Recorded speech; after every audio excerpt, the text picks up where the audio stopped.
What is going on, guys? Jason Burke here, Styles Clash for Life, coming at you on YouTube. And today I've got another edition of The Drive-In, where I review recently released movies and tell you guys whether they're worth watching right away, worth waiting for, or worth skipping altogether. Today I've got another 2020 release, and it is one you guys have probably heard of because of where it is streaming. It is October. I've been doing film reviews all month long. Go back on my channel. There's about 4 or 5 other film reviews that are on here from this month. I've been watching a lot of first-time watches, both in classic horror films that I had not seen and current horror films that I had not seen. And one that caught my eye based on the reviews and all the hype around it was 1BR, which is currently on Netflix. It is going by 1BR apartment or one bedroom apartment. In other countries, it is going here in the U.S. by 1BR. It was released in certain places, I think festivals in some countries in 2019, but it was released here in the U.S. on Netflix in 2020. And I've got to say, so far, it is one of my favorite films in the horror genre in 2020. I know that 2020 has been a little weird with big releases, but man, did I really enjoy this one. It is right near the top, in probably the top 3 of my 2020 horror list. Now, I went back to watch this. I already had this on my list to watch, but I reviewed recently for Pop Horror a film called Hosts, which is I think it's a Dark Sky releasing film, which is just getting released to platforms like in the last week or so. If you guys go to Pop Horror, one word, pophorror.com, you can read my review on Hosts. And the same distribution company, I believe, Dark Sky, was behind 1BR. A lot of the same filmmakers were behind 1BR. And basically, this is going to be a hard one to review without spoiling anything, so I'll give you guys the brief, quick, non-spoiler review first, and then I will get into the spoiler portion after we are done here. This film was written and directed by David Marmor and starring Nicole Bryden Bloom, and the story is the idea that Nicole Bryden Bloom's character, I think her name is Sarah, she is trying to escape an old life and a bit of a problemed past with her father. So she moves into this new gated community for a fresh start where she wants to, seize the day, seize her life, and start new in this gated community. And of course, as things progress, we find out that not only is her life a bit messy and a bit, weird in a lot of areas, but this gated community is a bit strange too. Things start happening, and this community is not exactly what it seems to be as her life slowly unravels. We get a psychological thriller based on that characteristic. Now, I love films that follow unique characters, and I love films that make you engage in the main character. This film does that to a T. This film was shot very cleanly. There's not a whole lot of necessarily unique camera work or anything like that, but it does a nice job of putting you right there in the film and right there with the main character. And Nicole Bryden Bloom is a budding star. There's a lot of strong supporting cast actors, and I wish I had the time to write down all of their names and to give you background on all of them.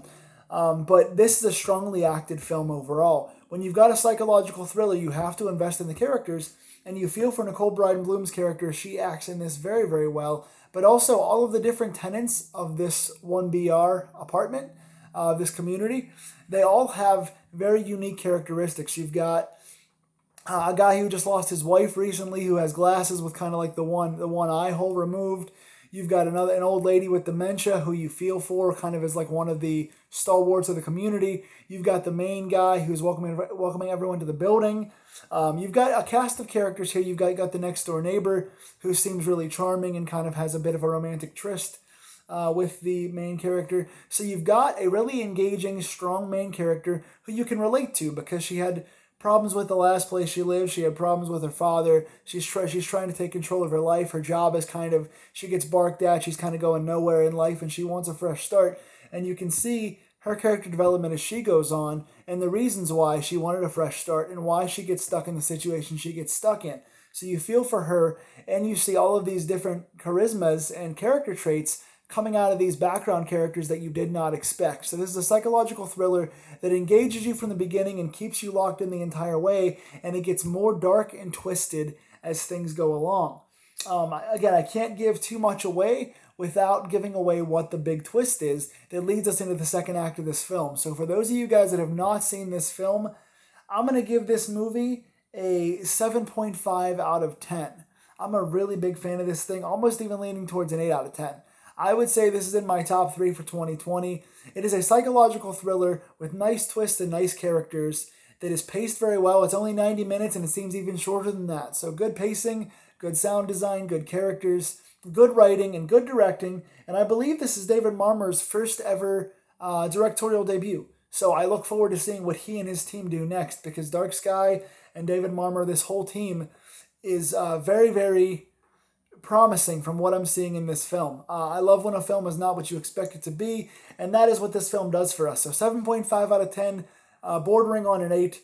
That is all I'll say for the non-spoiler portion. If you guys want to stick around for spoilers, if you've seen this film, here come the spoilers.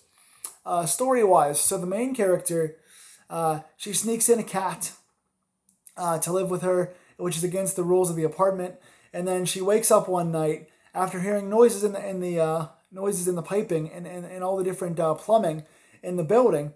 She wakes up one night to find that her cat is being cooked in the oven. So the cat is brutally set on fire and murdered for this girl breaking the rules. And you come to find out this is not a standard gated community living facility, but is actually a cult where they are breaking in people. They're picking people that have a bunch of issues and want to make a fresh start, and they are stalking the lives of certain people and tenants and accepting in certain people who can be broken, who need to start their life anew. So they're picking upon people that want a fresh start. They don't have a lot of ties to life, that are, able to be on their side. That they're willfully picking people who seem to be easy to break and moving them into this community to wind up diving back into their community. And so they torture this poor girl. This main character goes through a breakdown process where they make her keep her hands on the wall. She has to stand there with her back arched with her hands on the wall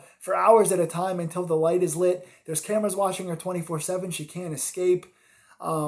She tries to call out. They're stalking her. They take her phone and send messages from her phone to break up all of her friendships.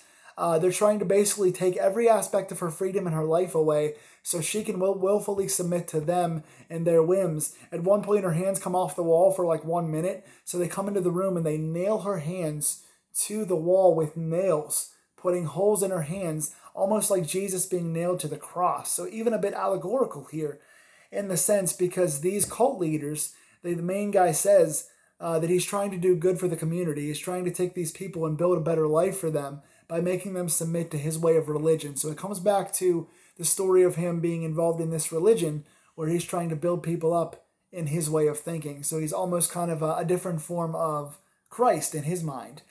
So there's some allegory to it, but it's not heavy-handed. It's allegorical, but it's not overly religious where it beats you over the head with it. So this poor girl gets broken down psychologically and tortured over and over again, and she decides to eventually go with it because she realizes that they're dangerous. They've got access to her phone, her life, her family. They make her turn on her father, and she says things to her father to get him out of the place so they won't kill him, because she knows that if she makes up with her dad, who's been estranged from her, that they'll kill the father. So she has no other ties and no reason and no ways to escape. So she eventually falls into the cult, and then they realize that she makes a friend from work who she brings into the house earlier in the film. Well, they broke them up with a Facebook post, but later on they bring the other girl back to be a part of the community just like she was. But that girl was too strong-willed to break, so eventually the main girl feels bad and tries to get them, tries to escape with the other girl.